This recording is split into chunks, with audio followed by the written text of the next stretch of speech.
하나님 말씀은 신약의 사도행전 13장입니다. 사도행전 13장 1절부터 5절까지의 말씀 읽겠습니다. 사도행전 13장 1절부터 5절까지 본문인데요. 신약의 208페이지에 있습니다. 13장 1절부터 5절까지의 말씀 교독해서 읽겠습니다. 안디옥 교회에 선지자들과 교사들이 있으니 곧 바나바와 니게르라 하는 시므온과 구레네 사람 루기오와 분봉왕 히롯의 젖동생 마나엔과 및 사울이라. 주를 섬기러 금식할 때에 성령이 이르시되 내가 홀로 시키는 일을 위하여 바나바와 사울을 따라서 하시니 이에 금식하며 기도하고 두 사람에게 안수하여 보내니라. 두 사람이 성령의 말씀을 받아 실루기아에 내려가 거기서 택하고 구로에 가서 읽겠습니다. 사람이 이르러 하나님의 말씀을 유대인의 여러 회당에서 전할세 요한을 수용으로 두었더라. 아멘. 할렐루야. 말씀이 우리의 삶을 인도하실 줄 믿습니다.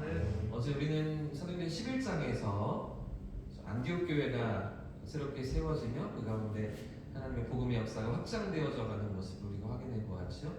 예루살렘 교회가 가장 첫 교회였지만 그 교회를 통해서 이방 땅에 세워진 첫 번째 교회 안디옥 교회가 세워지고요. 그 바나바, 그 사도행전 4장에 권위자라고 이렇게 별명이 붙어 있는 바나바를 목회자로 사역자로 안디옥 교회에 파송하는 그런 장면을 우리가 확인해 보았습니다. 이 권위자라는 말은 권위가 있다 이런 뜻이 아니고요. 권면하고 위로하는 자였다라는 의미입니다. 그래서 어제 본문에도 착한 사람이요 믿음과 성령이 충만하였다라고 얘기할 때 그 착한 사람이라는 것이 성도들을 돌아보고 섬기고 헌신하는 그런 사람이었다라는 의미라고 어제 확인해 보았잖아요. 그런 안디옥 교회가 오늘 13장에서는 이 바나바를 또 선교사로 파송합니다. 1차 전도 여행이 시작되는 장면인데요. 사실 1차 전도 여행의 중심은 바울이 아니라 바나바인 것이죠. 바나바가 뿌려서 1차 전도 여행이 시작되고요. 또 그런가 하면 2차와 3차로 이어지는 20장까지 이어지는 전도 여행 가운데 이제 구심점이 이 바나바에서 바울로 바뀌어지게 됩니다. 그리고 멤버도 바뀌어지고요. 바나바와 갈라서는 사건이 일어나게 되는데 누구 때문입니까? 마가 요한 때문입니다. 오늘 마지막 5절에 보시면 사람이 이르러 하나님의 말씀을 유대인의 여러 회당에서 전할세 누구를 수행원으로 두었다고요? 요한이라고 되어 있지만 마가 요한입니다.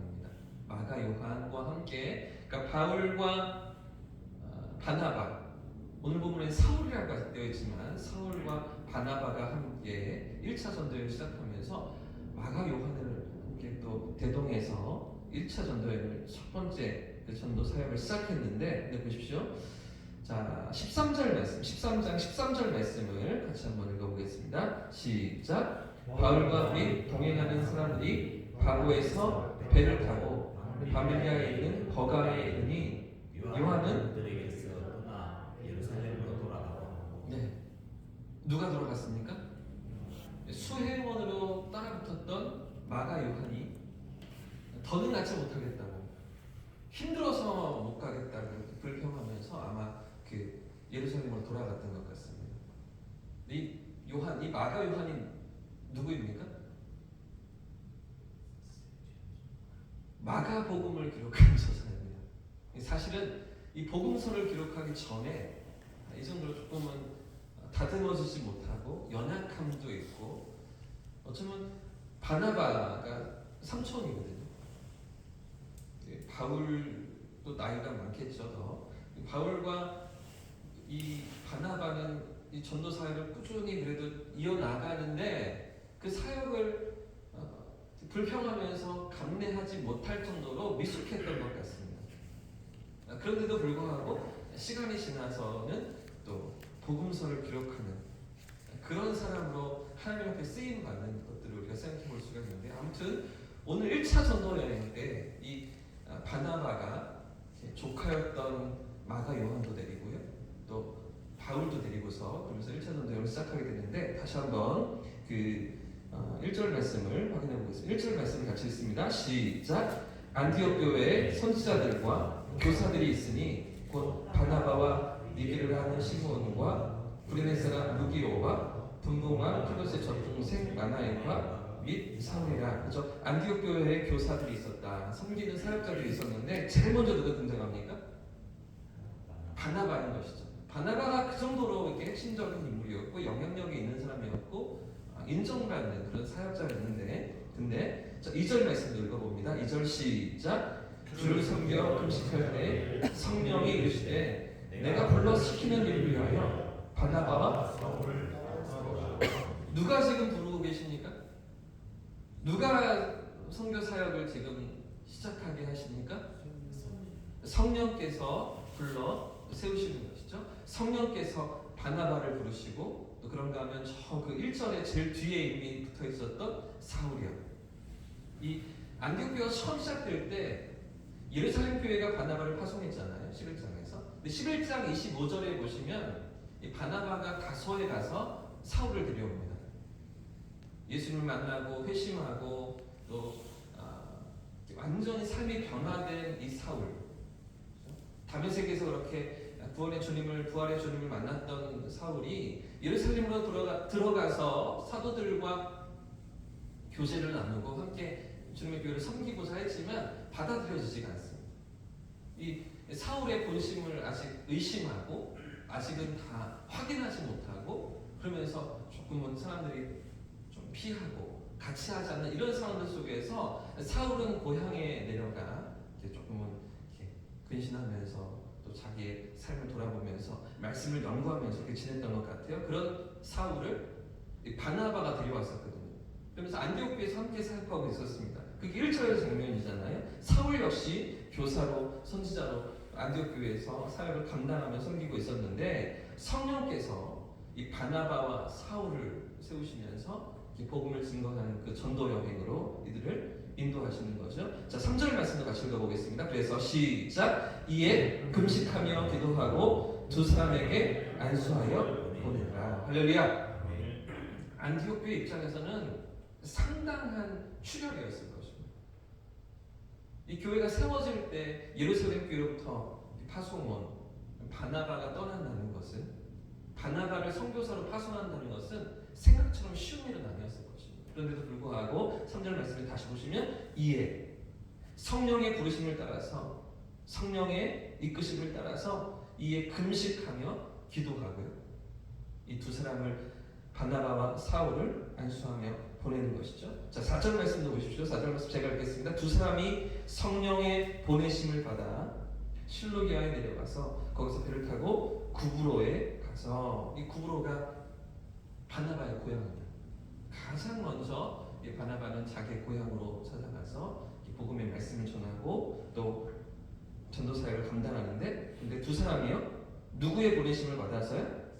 성령의 보내심을 받아서. 그죠? 2절에도 성령이 이르시되 4절에서도 성령의 보내심을 받아서 3절에도 이에 성령의 그 이르심을 따라서 순종하는, 성령에 이끌려 나아가는 그 전도 사역을 오늘 13장은 우리에게 보여주고 있는 것이죠. 자, 성령께서 두 사람을 부르시고 그런 전도팀 가운데 마가 요한도 함께 동참하면서 1차 전도를 시작했습니다.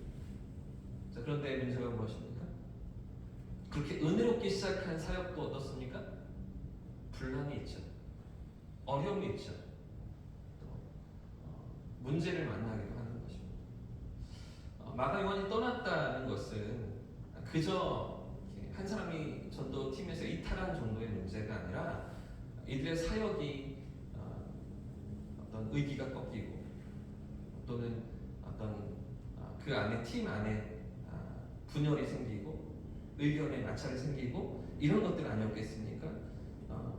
처음부터 마가 요한이 함께하지 않았더라면 좋았겠다 싶을 정도로 그들에게 어쩌면 더 부담을 안기고 또 서로에게 불편함을 주는 그런 일이었는지도 모르겠습니다. 그래서 15장으로 넘어가시면 15장 자 36절 말씀을 같이 한번 읽어보겠습니다. 1차 전도여행이 끝난 후에 2차 전도여행을 시작하는데 15장 36절 다시 2차 전도를 시작하면서 어떻게 되는지 보십시오. 36절 이렇게 있습니다. 시작. 며칠 후에 바울이 바나바더러 말하되 우리가 주의 말씀을 전한 각성으로 다시 가서 형제들이 어떠한가 방문하고자 하고. 자, 여기 보십시오. 이제 36절에 이제 주도권이 누구에게 옮겨집니까? 바나바가 아니라 바울에게로 조금 초점이 옮겨지는 것을 알 수가 있죠. 바울이 바나바더러 말하되 우리가 주의 말씀을 전했던, 전도여행을 했던 그 성으로 다시 가자, 2차 전도여행을 시작하자, 이렇게 바울이 권하고 요청하는데 37절도 보겠습니다. 시작. 바나바는 마가라는 요한도 데리고 가고자 하나. 바나바는 조카를 다시 한 번 더 데리고 가고 싶은 거죠.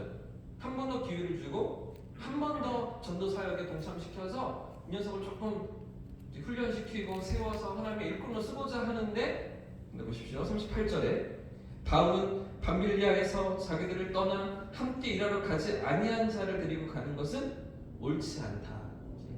다툼이 생깁니다. 갈등이 생깁니다. 그 1차 전도여행 때 그 생겼던 그 부담과 어떤 어려움으로 말미암아서 바울은 이 녀석 데려가면 안 된다. 또 그런 일이 생길 것이다. 이렇게 얘기하면서 두 사람이 주장이 엇갈리게 됩니다. 중요한 것은 39절인데요. 39절 말씀 같이 읽겠습니다. 시작. 서로 심히 다투어 바나바는 마가를 데리고 배를 타러 구브로로 가고. 40절도 시작. 바울은 신라를 택한 후에 형제들에게 주의 은혜의 부탁함을 받고 하나. 그렇죠? 자, 이제 전도팀이 갈라지는 것이죠. 바나바는 그 조카였던 마가 요한을 다시 한번 데리고 전도여행을 떠납니다. 자, 그리고 바울은 누구를 데리고요? 실루아누라고 불리기도 하고 실라라고 불리기도 하는 그 한 사람을 데리고 2차 전도여행을 시작하는 그런 갈라지는 모습을 15장에서 보게 되는 것이죠. 1차 전도여행을 시작하는 모습과 2차 전도여행의 또 시작되는 모습을 우리가 13절과 14장에서 확인된 것 같습니다. 여러분, 이 뒤로는 이제 바울 중심으로 전도여행이 계속해서 확장되어져 가는데요. 이건 뭐 바울을 더 귀하게 쓰시느냐, 바나바를 더 귀하게 쓰시느냐의 문제가 아니라 누가라는 한 사람이 어느 팀에 붙었느냐에 따라서 이 기록이 달라지는 것이죠. 사도행전의 저자가 누구입니까? 누가복음을 기록한 의사 누가였잖아요. 이 누가가 2차 전도여행 때부터 이제 바울과 실라 그 전도팀이 함께 동참하게 됩니다. 15장 이후에 보시면 우리가 함께, 우리가 떠나, 이런 문구들을 이제 보시게 될 거거든요. 그러니까 우리라고 얘기할 때는 이 저자였던 누가가 그 가운데 그 팀 안에 들어가 있는 것이죠. 아무튼 하나님께서 이 두 개의 사역팀을 바나바는 바나바대로 사용하시고 바울은 바울대로 사용하시면서 복음의 확장의 역사들을 이루어 가시는데, 아무튼 그 사이에 어떤 인물이 있습니까? 팀이 갈라지는 사역의 이 갈등에 어떤 인물이 있습니까? 마가라고도 하는 요한, 마가 요한이 있는 것이죠. 자, 근데 이 마가 요한이 나중에 어떤 사람이 되었다고요?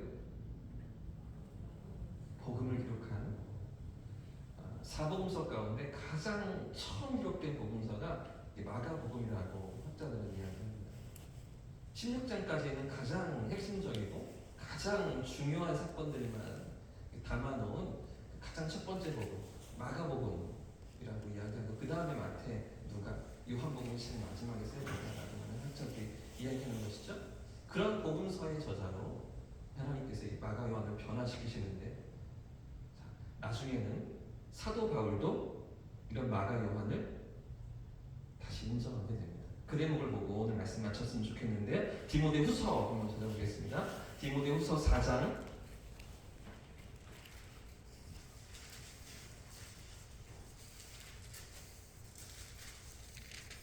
11절 말씀 보겠습니다. 신약의 346페이지에 디모데후서 4장 11절 같이 읽습니다. 시작. 누가만 나와 함께 있느니라. 내가 올 때 마가를 데리고 오라. 그가 나에게 유익하리라. 지금 사도 바울은 로마 감옥에 갇혀서 죽을 날을 기다리는 상황입니다. 그리고 믿음의 아들이었던 디모데에게 유언 같은 편지를, 디모데 전서를 기록해 보냈고 디모데 후서를 기록하고 있는 그 마지막 결론 부분인데요. 누구를 데려오라고요? 나에게 시간이 얼마 안 남은 것 같은데, 내게 하나님께서 주신 그 시간이 얼마 남지 않은 것 같은데, 너는 올 때, 디모데 네가 올 때 누굴 데려와라? 마가를 데려와라. 그가 내일에 유익하기 때문입니다. 아마도 2차, 3차 전도여행을 다니면서 또 예루살렘으로 올라가서 재판을 받고 또 로마로 압송되는 과정 중에서 이 마가의 변화된 삶의 모습들을 바울도 확인할 수 있지 않았는가 생각이 듭니다. 어쩌면 바울의 그 주장보다 조카를 생각했던 바나바의 주장이 더 확실했던 것이죠. 더 정확했던 것이죠. 바울이 나중에서야 시간이 한참 지나서야 마가 요한을 보고 싶어하고 또 그리워하고 그가 나의 일에 유익하다라고 고백할 정도로 그 삶의 변화된 모습들을 생각해 보면 절대로 안 된다고, 이 녀석과는 같이 갈 수 없다고 논쟁하고 싸우면서 다투면서 갈라졌던 그때 바울의 생각과는 전혀 다른 그런 삶의 모습을 지금 오늘 본문이 우리에게 보여주고 있지 않는가 저는 생각이 듭니다. 이 본문 앞에서 우리는 이런 것들을 생각해 볼 수 있겠죠.